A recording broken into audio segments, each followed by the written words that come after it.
Eat bold with Subway fiery footlong subs. So hot they'll burn the wimp right out of you. Try the new turkey jalapeno melt, a fiery twist on a legendary flavor. And the bold, delicious buffalo chicken, backed by popular demand. Subway. Eat fresh.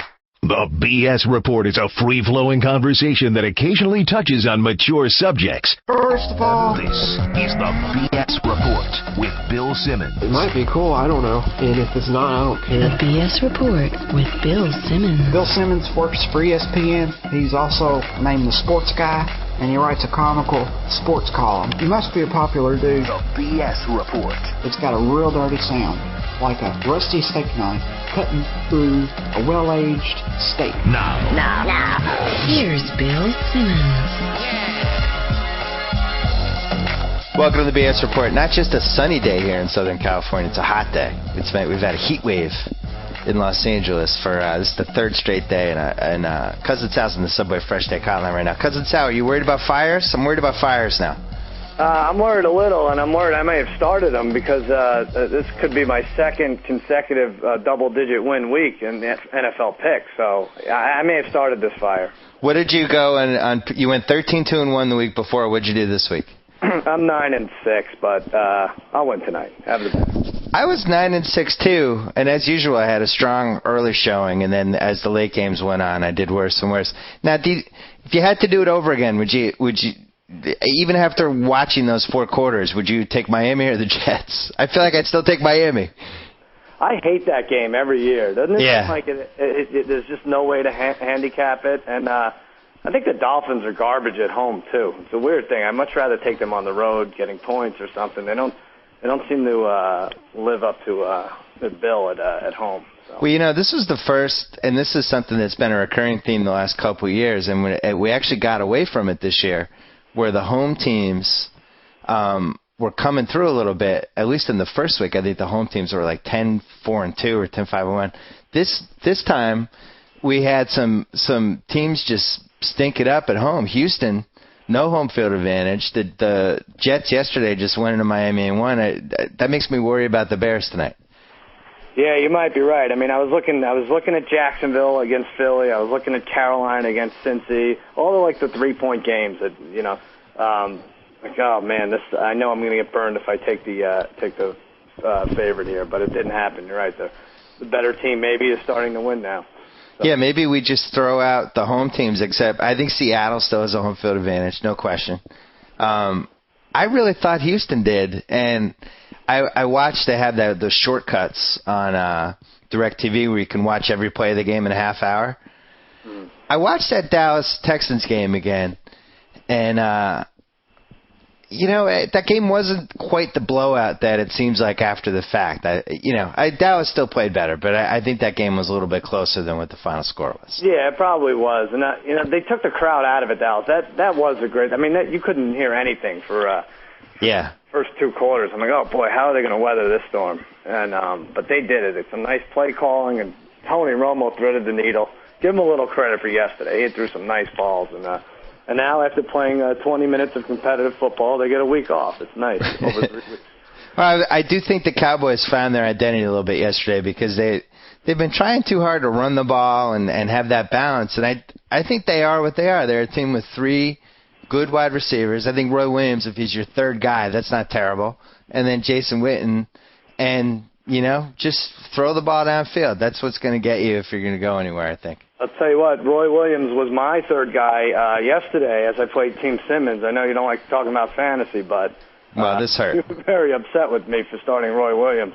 Well, yeah, we're going head-to-head, and Roy Williams is on your bench, and he's having a good day, and I'm thinking, oh, thank God, there's no way Sal started him. And then I look at the stats, and you have this artificially high score, and I'm like, no, he couldn't have. And, yeah, I blame Pierre Garçon. If he had played, he would have started him. Roy Williams is a great player, and great players do great things on Sundays. I will say that if he's your third receiver, it's not terrible. Yeah. Because I think Dez is...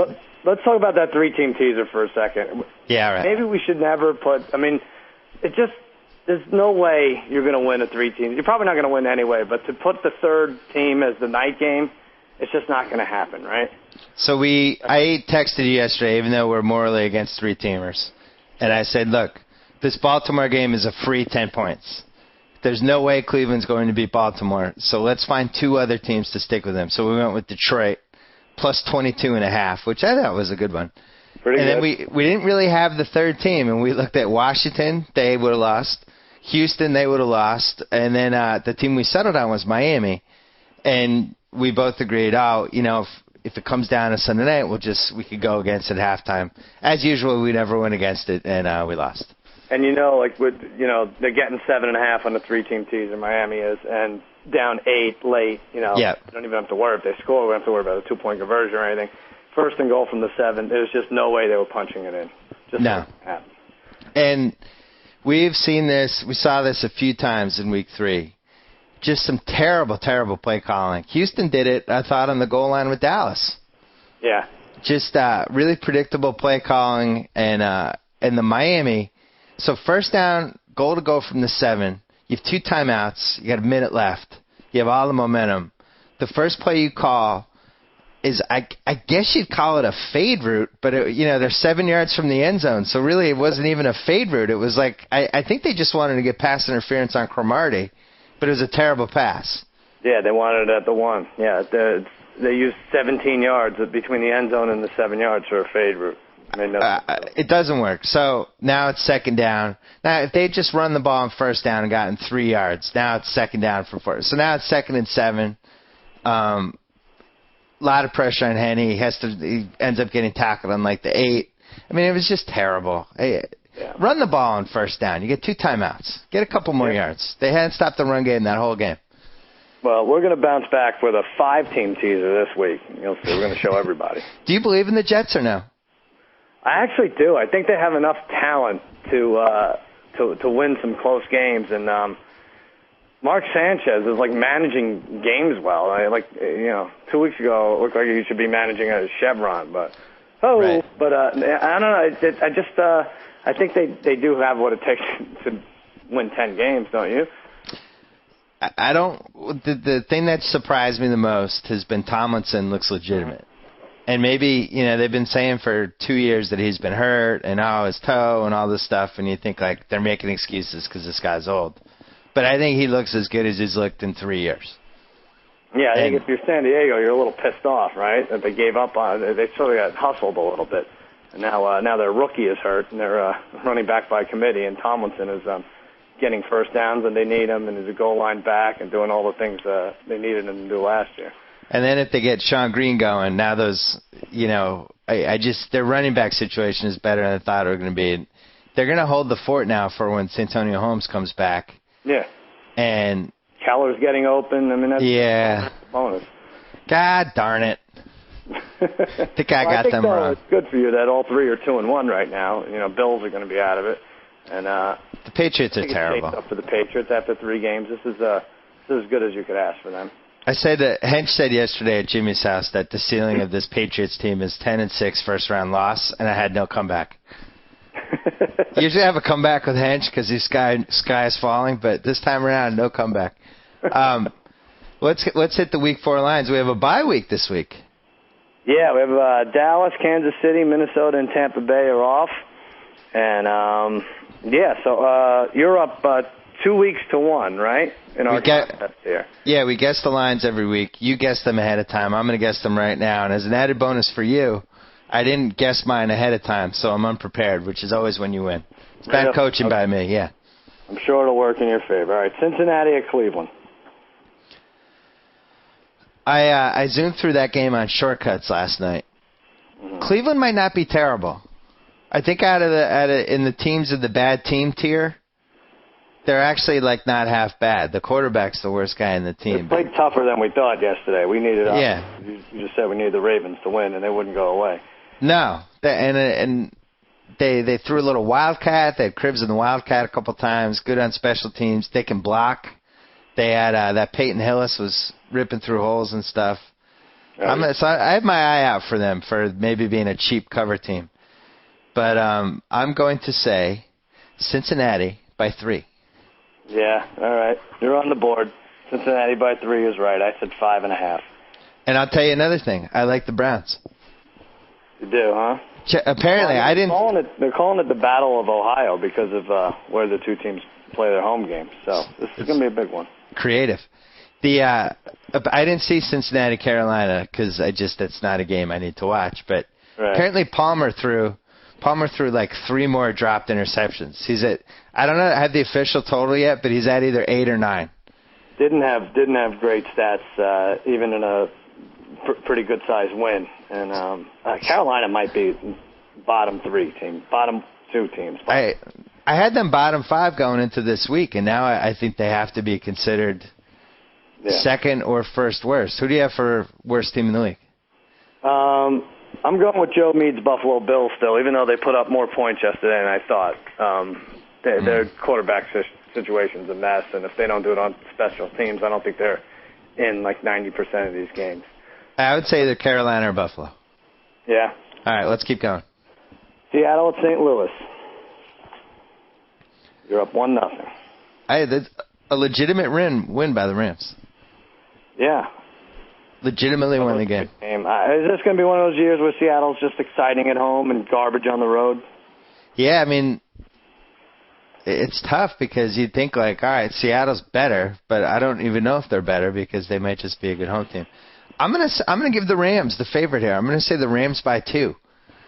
All right, I went the other way. I said Seattle by 2, and it's Seattle by 1.5. So I get that. Don't know if I agree with that line. Well, you know what? I like both home teams so far. I like Cleveland and St. Louis. Boy, I'm going to lose a lot of money this week. Maybe we ride the home teams. Yeah. San Fran at Atlanta. Poor San Fran. You called me or texted me during the week and said we have to bet San Fran to win the NFC West. They have such an easy slate. I didn't say we have to. I said, should we? And then we decided, let's make sure that they don't lose to KC this week. Hold on. You didn't say hold on. I have it on tape. Hold on. Let me play it back. We have to bet San Francisco to win the division. Gotta do it. That's not you? I said we have to seriously consider them, but then we both agreed that KC might beat them in week 3. We said we have to wait a week, and now they're going to be 0-4, right? Well, now it's like the odds are pretty good, right? Yeah. I would say that offensive coordinator this morning. About 3 weeks late on that one. Yeah. I think 7-9 might take this division. I really do. And I think the Seattle can win 6 games at home and maybe 1 on the road, and that gets them to 7. All right. So this game? What was it again? San Fran at Atlanta. Oh, yeah. Wow. I believe in Atlanta. Yeah, they look good yesterday. I almost picked them to go 14-2 before the season and talked myself out of it. But I'm going to say Atlanta by 10. Oh, wow. That's too high. I said 7.5, and it's 7. So I get that one. Why is that too high? Well, I'm saying it's too high according to Vegas. I don't know. I'm just talking about what the gods in Vegas say. Well, what would make Vegas think that the Niners are going to play well this week in Atlanta? I don't know. 7 is a little high. Where did It's a little low, I think. I think it should be higher. I think Atlanta's a top 5 team. All right. Well, you're thinking 3-team teaser. I like your style. No. Not talking me into that one. Pittsburgh. What a shame that Pittsburgh doesn't have its real quarterback for this one. Yeah. I'd love to see if Baltimore is even a little bit for real or not, because I'm starting to think that they're not. I did tell you, Pittsburgh looked good yesterday, but I did tell you the Bucs wouldn't go undefeated this year. You didn't, I just didn't. You did call that. Yeah. I'm going to say Pittsburgh by 3.5. All right, I hit this exactly. It's Pittsburgh by 1.5. Huh. That's a good game. You're right. I'd like to see Roethlisberger play both games against Baltimore. So they think... that's interesting. So they're saying that... Don't give up big plays on defense, though. I mean, think of how good we think Atlanta is, and they made them look like total garbage. I love the Steelers. Yeah, I'm liking all the home teams so far. Yeah, let's keep going. Denver or Tennessee? Tennessee Giants, another one I watched on Shortcuts. Much, much closer game than the score indicated. And some really weird things. And, I know the Giant fans are depressed today, but that really was kind of a fluky outcome of how it turned out. Yeah. Especially depressed. That was one of the worst interceptions you'll ever seen thrown. Oh yeah, I'm not saying they should be holding their heads up high. I'm just saying that wasn't a blowout because I didn't watch that game as it was going on. I was watching the Pats game. I think Tennessee. I think this AFC South is the best division. I agree. Those three teams could all win on the road. Colts, obviously, Texans, Tennessee. When it all shakes out, they'll have between 10 and 13 wins. Those three. Tennessee's one of those teams that their style is so kind of quirky that it's just wouldn't be fun to play them like in a video game or in real life. That Vince Young, Chris Johnson running thing. It's just. I just don't like it. It's hard to get a handle on what they're doing. It is hard to prepare for them. I'm going to say Tennessee by 4.5. All right, you're a little low. I said 6. It's 6.5. I'm way off this week. I didn't do my preparation. I know. Listen, I called it ahead of time. I said you're going to trounce me. All right, I had a dig for this game because Green Bay hasn't played yet, but Detroit at Green Bay. Oof. 13.5 Green Bay. Side pool. I don't care if I took them already. Hopefully no one's paying attention. Green Bay 13.5. Wow, you got it exactly. All right. Oh, that's not fair. Thank you. 13. Let me ask you this. If, like, Bodog or someone put out odds on this, does Betty White live to see the Lions win another road game? Minus 180? How old is she, 88? She's 111 years old. I'd say it's minus 400 that she does. Really? Yeah. Because I think she's got 2-3 years left. She's in good shape. All right. God, you love Betty White. All right. Carolina at New Orleans. Ooh. Jimmy Clausen is starting. On paper, this should be the biggest line of the year. But, man, New Orleans looks like that Monday night game followed by what happened yesterday. I think they're a little banged up. Those are two physical games. Yeah. So I'm going to say it's a little bit lower than it should be. I'm going to say New Orleans by 12.5. All right, you get that because I said 11 and it's 13.5. Ooh. It's a lot of points for Super Bowl champs against who we just said are the bottom two teams in the league. I guess it should be around 2 touchdowns, right? They have not played a good game yet, the New Orleans Saints. Yeah. Could have lost week one. Got screwed with that timeout there in the block field goal. Love it. That's what makes you happier. We talked about a solution for that. Didn't you and I talk about it? What was it? You can't under 10 seconds? No timeouts under 10 seconds? You know, I talked about it with House because I was hanging out with House last week in Washington. House said that once the field goal units for each team comes on the field, you cannot call a timeout. That's it. You're locked in. I don't even think it works. Does it even work? Like, I'd love to see a stat on the last 3 years. If teams calling timeouts, does the kick after the timeout go in, or is it bad? I mean, it seems like it goes the other way. Joe Mead, get us the stats on that. Like, try to gather them in the next 3 or 4 minutes. Well, it does seem like there should be some honor code at play. Like, if you play golf with someone and they're putting, yeah, you could stand right in their line of vision, but you don't do it because there's a certain sense of honor with all the golfers. And it seems like with the football coaches, maybe they should just all agree, hey, guys, let's not do this anymore. This is dirty pool. No, it's just miserable to watch. It really is. I agree. Maybe everyone will stop talking about the gutsy onside kick call in the Super Bowl. Sean Payton. That wouldn't have been so gutsy if Hank Baskett just caught it. Yeah. All right, you're up 4-3. I am up 4-3. Jets at Buffalo. Ooh.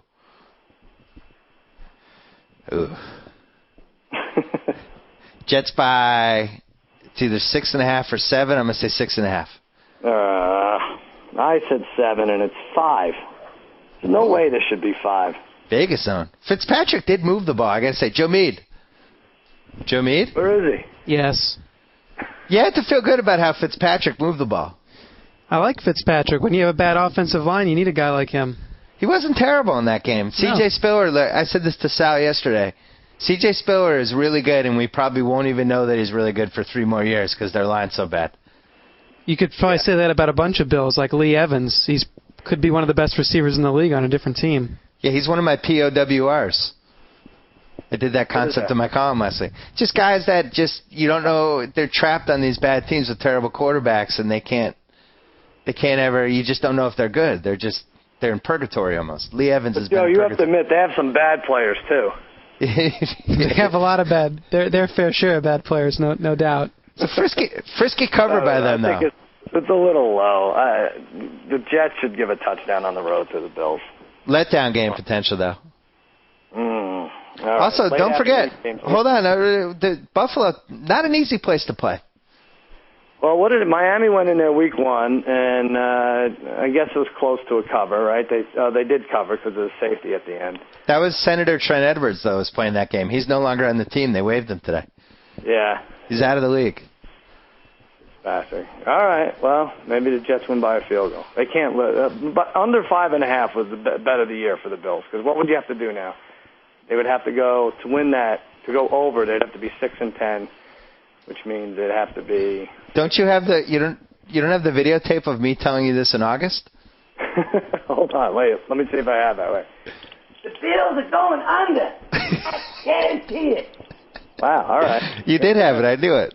I did have that conversation with you. I was like, I don't see how the Bills win more than 3 games. Yeah. Yeah.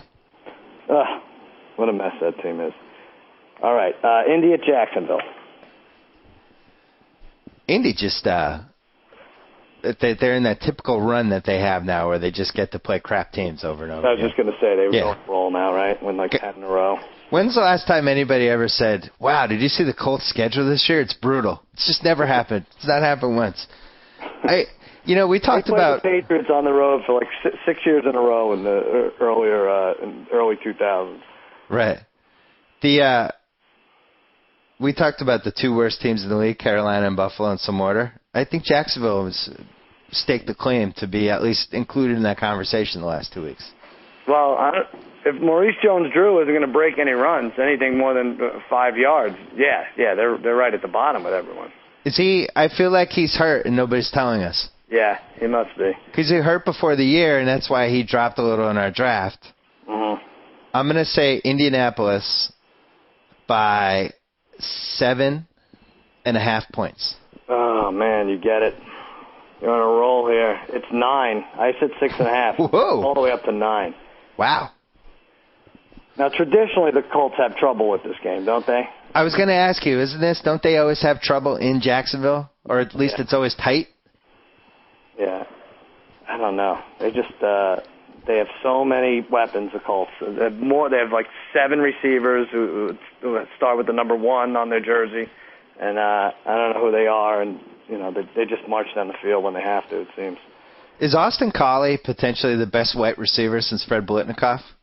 Wow. I'm throwing that out there. How about that? Interesting.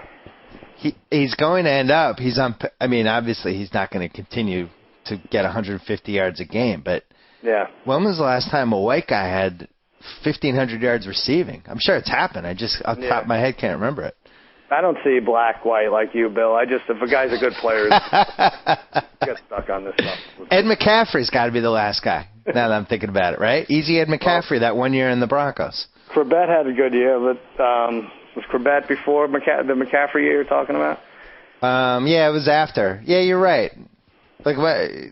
He was probably a 4th or 5th round draft pick that 1 year. He had a little momentum. Then he started getting concussions. Yeah. Anyway. All right, Houston at Oakland. I still believe in this Texans team.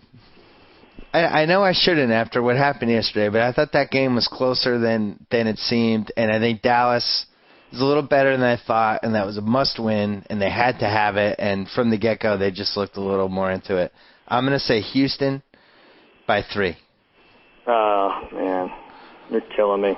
I said 5. I thought it was higher, and it's 3.5.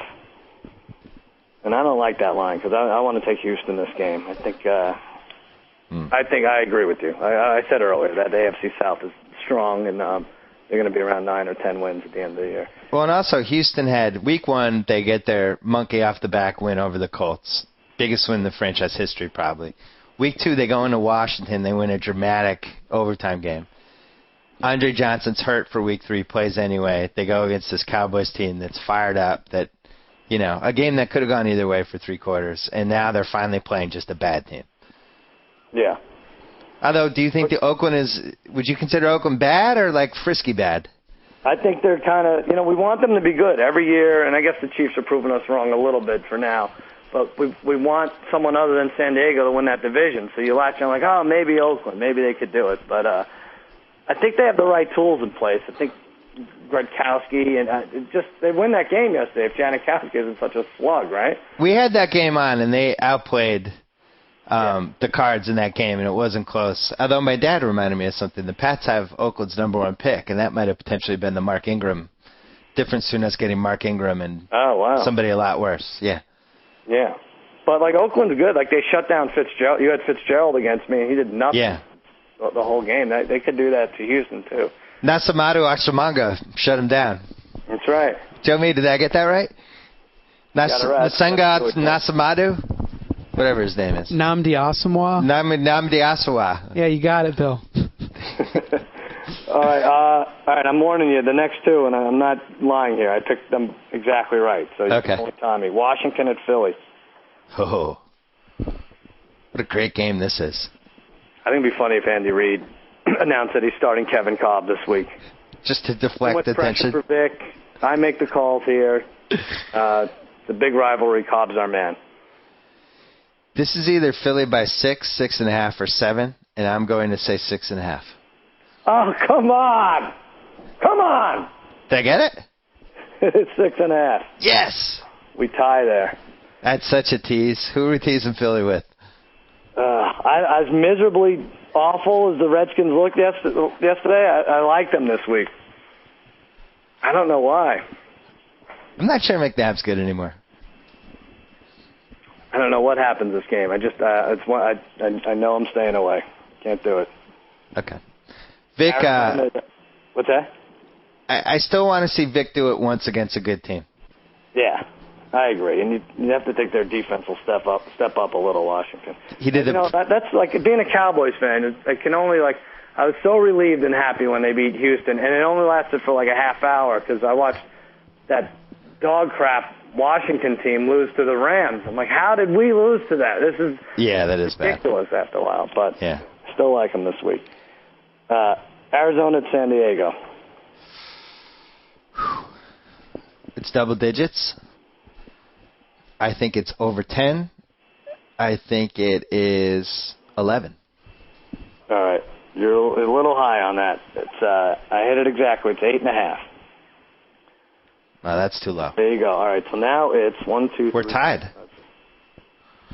7-6. Ties. We both get ties, so it's 7-6. Who's winning? But they should kill. San Diego should kill them. Are you winning or I'm winning? You're winning. Okay. You're winning. I don't care about the running back issues. I think San Diego, especially coming off a loss, this is usually right around when they heat up, when it becomes October, and that seems like a blowout to me. He's very impressive, Phil Rivers. He really is. We saw him basically throw 4 touchdowns in 4 plays, between the touchdown and the 2-point conversion and both being called back the first time that happened. He's solid, and he's got a lot of weapons. He does have a habit of he can turn it on when they need him to turn it on. Yep. Especially behind. It seems like he does that again and again. Yeah. They're not losing this game. All right, Sunday night, Chicago at the New York Giants. I was able to scrape up a line here. I can't believe you scraped up a line for this. Huh? I can't believe you found a line for this since we have no idea what's going to happen with the Bears. But I'm going to say Giants by 4. I went too high. That was dumb of me. I went too high. I said 4.5. It's 3. So you get it, and I clinched.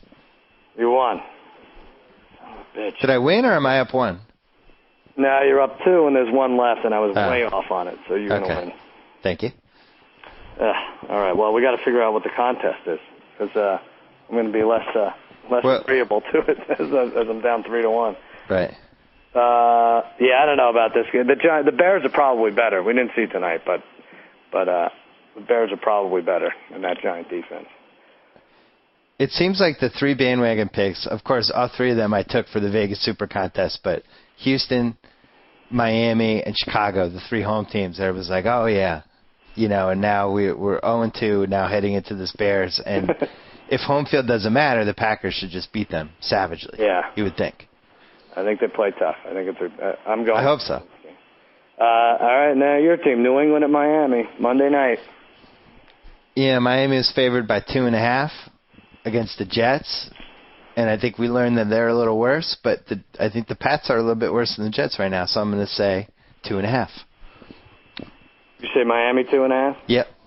We were both off a lot in this game. You were off a little less.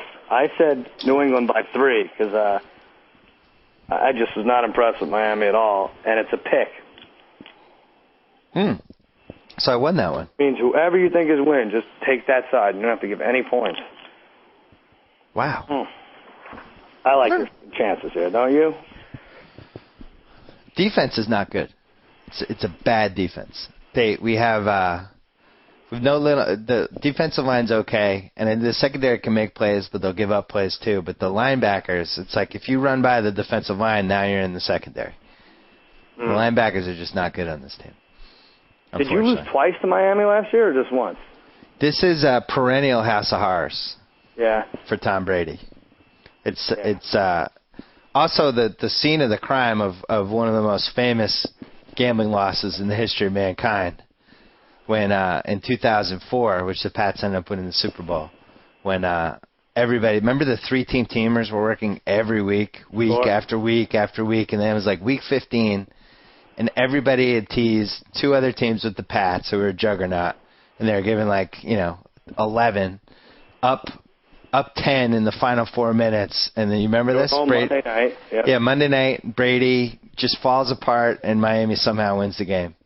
Yeah. And everybody on the planet who gambles at least a little bit lost their 3-team teamer that week. That was it.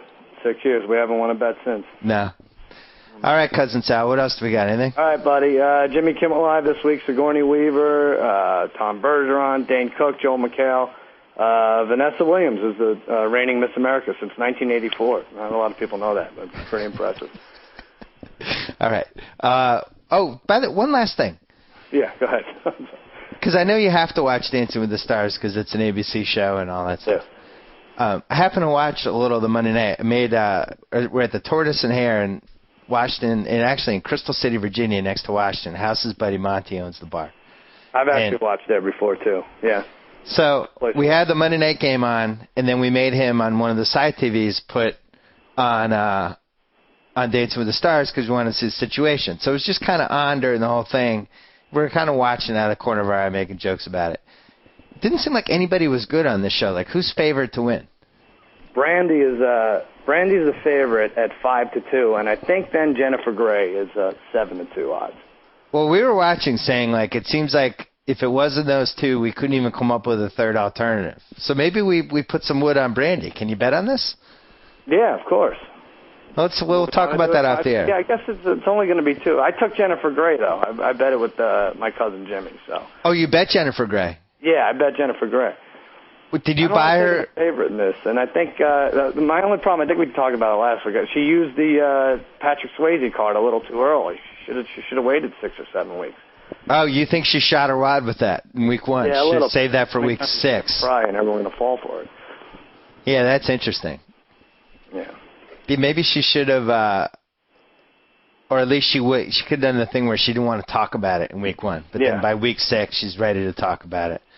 Yeah. Yeah, I don't maybe see. Matthew Broderick will break his neck falling off the stage of producers, and she'll have that to fall back on, the whole Ferris Bueller thing. I do think Kurt Warner is going to last a few weeks though. I guess so. The judges seem to hate him. I don't know. And who do you like coming out of Survivor? You know what? I forget her name, but I like the redheaded nurse. Oh. Remember her name? But I'm going. She's with the younger team, and I'm going with her. Who do you like? It actually picked up a little last week, right? Great job, counsel. Last week was good, although I think they told that guy Shannon to just do some gay slurs, or can you just do anything that would be offensive so we can liven up this tribal council? Because it almost came out of nowhere. When he started gay bashing the other guy, it was totally inappropriate. Don't even ask him a question. He's flipping out. I think the producers talked to him about it. A stoner friend of his who he's aligned with is saying, "Dude, Shannon, be quiet, man. All you got to do is be quiet." Yeah, it almost looked rigged. It looked like they had just realized they were in for a bad season and needed to mix it up a little bit. Yeah. When Jimmy Johnson gets voted off this show, I think it's going to go off a cliff. Is my expert opinion. You think you won't watch? You're saying? I just think it's going to be in real trouble because they don't have a lot of compelling characters, and we have the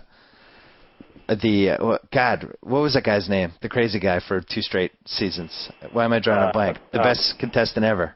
Russell. Come on. Russell. Russell, yeah. I was going to say Russell. Little Russell hangover, I think. Russell's good. I don't see them replacing Jimmy Johnson with Barry Switzer, but maybe he could bring his handgun. That would liven things up a little. We didn't do an upset pick this week. I think we hit Atlanta last week. Yeah, I think we gave 2 winners. We did. Miami over Minnesota. We had 2 in a row. 2 weeks ago, and Atlanta last week. So my upset pick is the Cleveland Browns. I think they win that game. And I don't care who the QB is. But that's only gonna be like a plus 140 though, right? Oh, you want to go a little deeper? Well, I don't like anything else though. Now I look at it. What about I like the Rams, but that line's not high enough either. Yeah. All right, you could say the Browns. I'm saying the Redskins, and I have absolutely no reasoning behind it. I don't even fall for the McNabb's going to play his ass off. I just think that's a win. All right, we'll see who wins. Talk to you next week. Right. Thanks, Cousin Sal. All right, Billy. Hey, talk to you soon. Good job, Billy. We have a little bit of time left, so we're going to call my buddy JackO at work. And believe me, last night I was dreaming about how this phone call was going to go because it looked like the Yankees were going to blow their 3rd straight game to the Red Sox, and JackO would have been just an absolute mess. It's too bad. I'm sad, but we're going to call him at work anyway. Complex Litigation, this is John. It would have been the longest and loudest "Oh Johnny" of all time, if not for Jonathan Papelbon. God forbid you got 3 outs, Papelbon. He's my favorite Red Sox. I might buy his jersey. Oh, you made my next week so much easier. I was just picturing you sitting there on your sofa, throwing things in a cold sweat, just feeling those 2004 demons coming back. And I was going to call and I was going to scream at you. I was going to say, "We're coming. This will be the greatest choke of all time." And you would have had it. I think you would have had a complete meltdown. I would have. It would have been a historic tirade. It would have been like Howard Beale and Network. It totally would have been like that because I would have been out on the ledge screaming, "I'm mad as hell and I'm not going to take it anymore." So, yeah, that was. I have to admit, last night is the night I officially got old. Because I fell asleep on my couch. I was all fired up. It was a big TV night. Yeah. It was Boardwalk Empire and Mad Men and the Yankees game and the premiere of Eastbound and Down. So I was all fired up. There was a lot going on. And because I was doing a lot of work around the house this weekend and was outside yesterday doing a lot of stuff, I was nodding off on my couch at 9:30.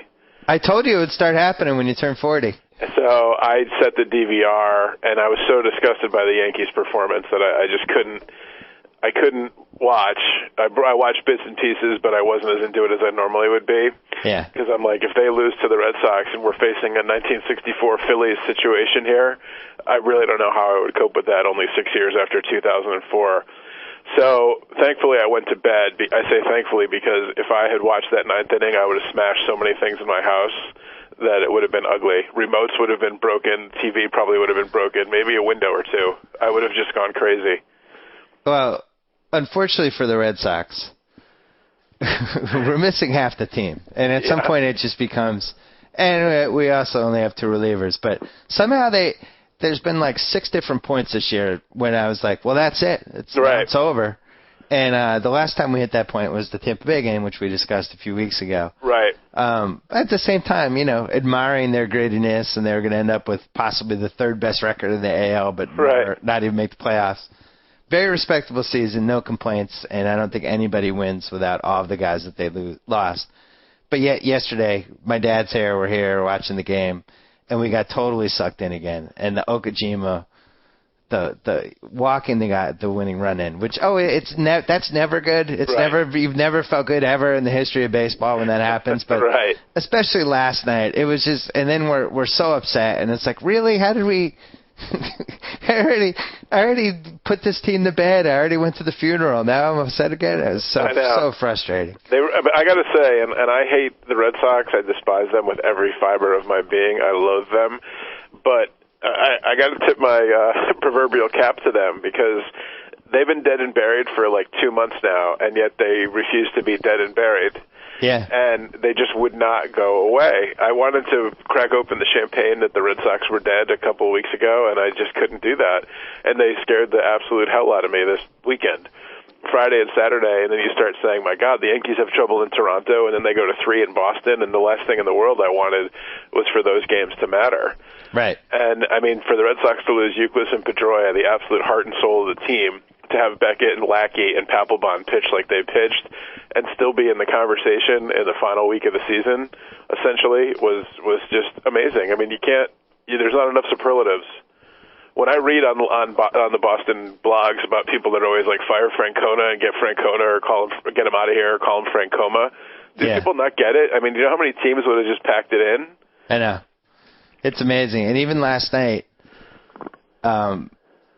Kalish, they get it out in the 9th. Kalish comes in, or Kalish gets a hit, steals second. It's just like you had to cut their head off to get rid of this team. I mean, and the thing that it did is these kids got to, like Kalish, got to play and get battle tested in real games. It's only going to help them in the future, unfortunately.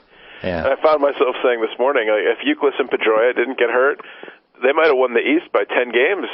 The Red Sox. You would have 110 win season? I'm serious. I mean, this team of like retreads and never beens is still in the hunt. They just wouldn't die. I think they're finally dead now because the Yankees will win 1 of 6 or the Red Sox will lose 1 of 7. So I can stop worrying. But I mean, to be there till the end is just unbelievable. And it pains me ridiculously to compliment them in any way, shape, or form, but it can't be helped. The one thing I think this baseball season is reinforced is that as long as you have a couple good starters and you have a setup guy and a closer, you can get by with some injuries. Yes. You just can't lose that framework of the 3 guys who can go out and get you 6 to 7 innings every day, or 4 hopefully, but then the 2 back. Like the Red Sox really only had 2 relievers that were worth a damn this year. But those guys stayed healthy, and I mean, I guess you could argue that maybe Papelbon isn't worth a damn. I don't know, but I don't know. It's not been a great year for him, that's for sure. Yeah, but at least he's been healthy. We've never been in a situation where Bard had to be the closer for 4 weeks and Scott Atchison was now the setup man or something. But right. And then throw in these guys. Who the hell knows? It was a gritty performance by them. But to the Yanks though. Yeah. 6-13 before last night's win. Wow. When I did PTI, this was one of our topics on Friday about it was about Sabathia, but I turned it into the Yanks as a whole. What you told me to say, about I DVR'd it hoping to get some credit, but I forgot. A little shout out on PTI, but they probably discouraged the references to Friends, so I can't get on that one. I don't know if I could pull it off on that, Jeff. I think it would have been sagacious of you to mention it. It would have been a bit sagacious. Maybe. But so do you think? I mean, just flat? Is it like the crowds? Because in October you'll get the crowds again. I don't know. I just don't know. I mean, the team looks just old and flat, except for Alex Rodriguez, who's put the team on his back in the past week.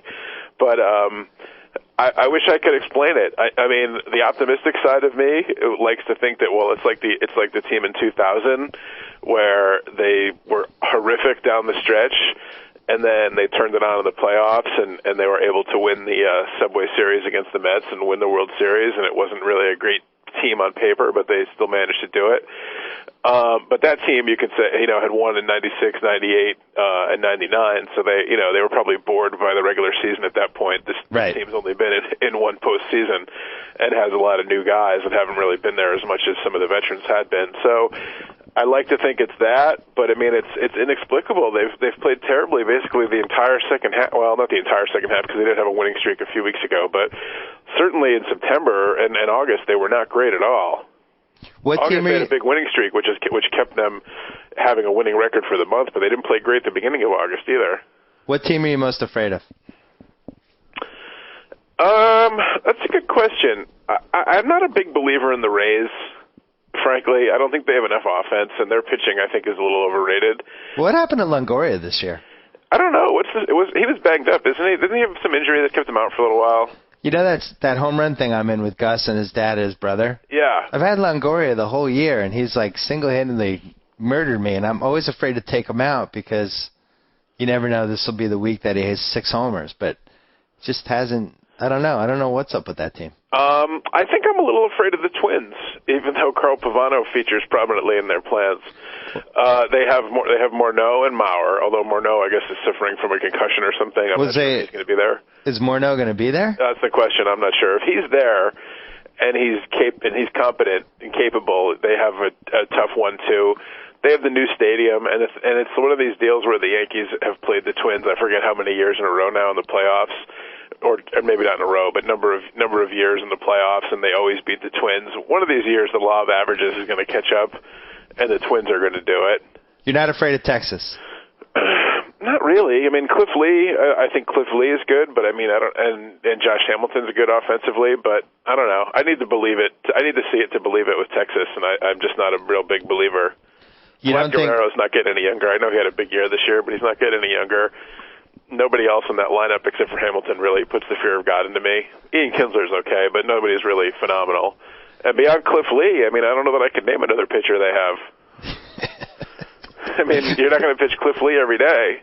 I don't think you can do that. It's not like it's 150 degrees in Texas in October, so the heat's not a factor. They don't remind you at all of the 2002 Angels? Because they had Lackey and nobody else? No, just, haven't been there in a while, a little bit frisky. Yeah, it's possible. They got a little home identity.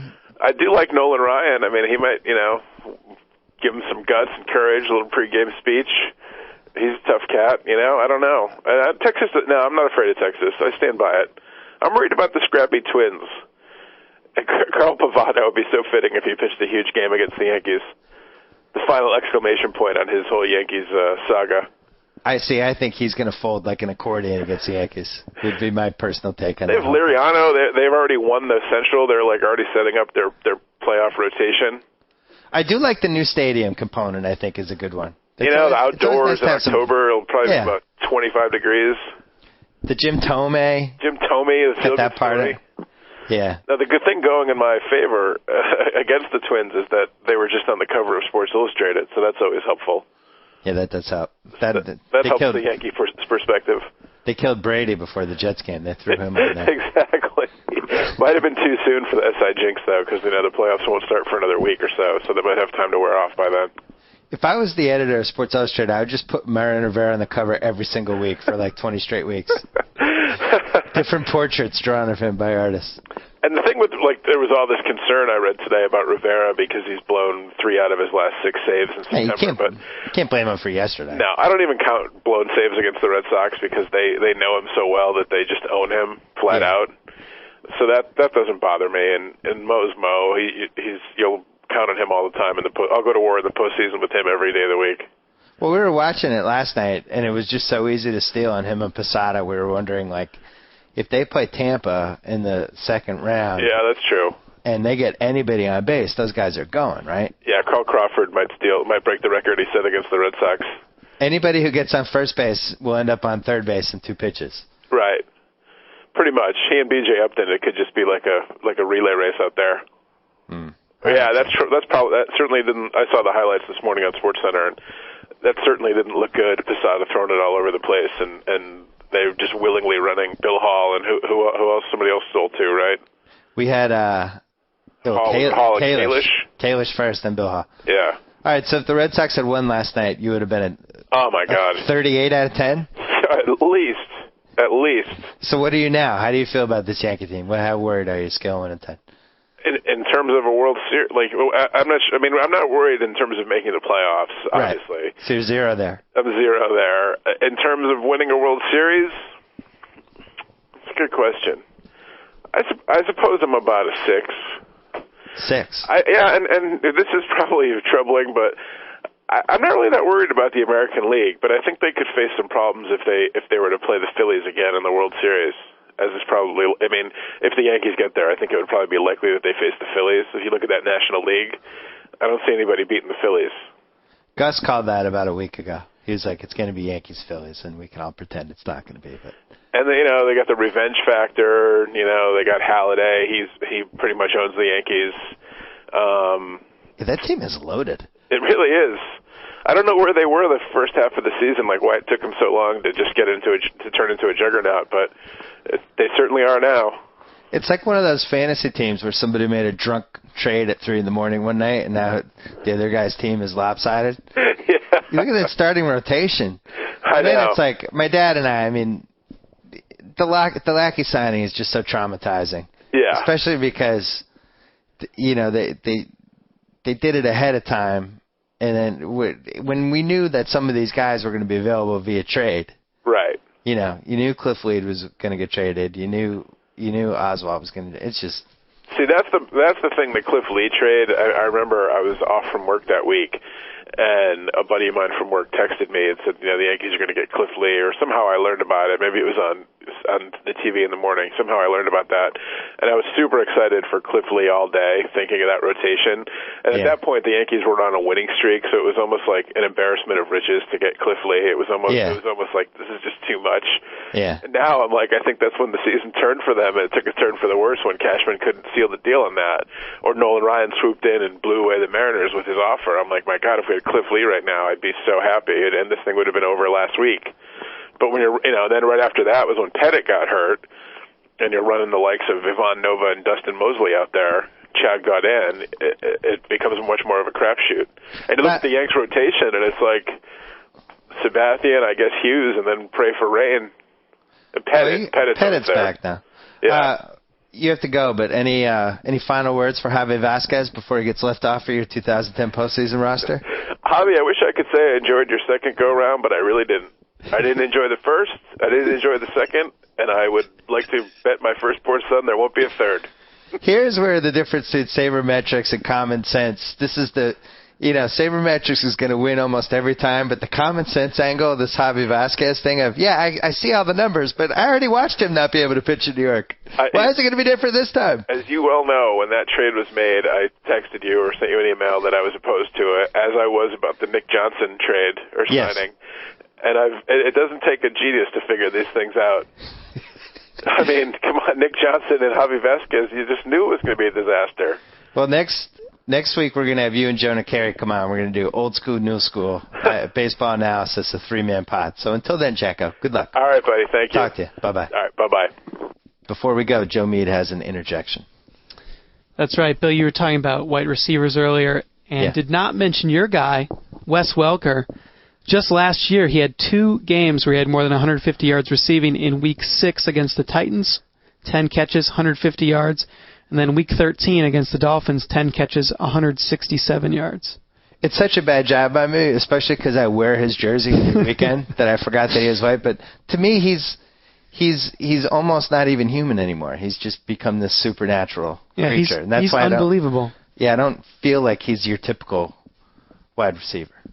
So, I forgot. Easy Ed McCaffrey, I guess, was the last prototypical taller white receiver who's like the Austin Collie type. Because we've seen the scatterbug types like Corbett, Wes Welker, etc. I think Julian Edelman might actually get there. Anyway, thank you for the correction. One last note, because I'm not sure we're going to be able to do a podcast with him. He's got a busy schedule. He's got media day and all that. But Steve Nash co-directed 30 for 30. That's going to be on tomorrow night. Tuesday night, 8 o'clock, ESPN. He directed it with his cousin, Ezra Holland. It's about Terry Fox, who ran across Canada in 1980. Even though he had one leg, he'd lost the other leg to cancer. And I just think it's a great story. I'm proud to have my name on this one. So if you haven't checked out a 30 for 30 in a while, I think this is one that's definitely worth checking out. 8 o'clock, ESPN. We'll be back with the BS Report next week. Tomorrow, I guess. Hopefully we'll have somebody. But until then. Target to sign off. Whoa! Thank you for downloading the BS Report with Bill Simmons. Too much fun. Check out more podcasts at the iTunes Music Store or at Podcenter at ESPNRadio.com. Peace out. This concludes another installment of the BS Report. And with all the talk about sports, Bill Simmons neglected to mention this very important final thought. Eat bold with Subway fiery footlong subs. So hot they'll burn the wimp right out of you. Like the intensely delicious new turkey jalapeno melt. A fiery twist on a legendary flavor with bubbly Monterey cheddar and spicy chipotle Southwest sauce. And the backed by popular demand buffalo chicken fiery footlong sub with fire grilled chicken smothered in smoking red hot sauce. Subway fiery footlong subs. They're boldest yet. Subway. Eat fresh.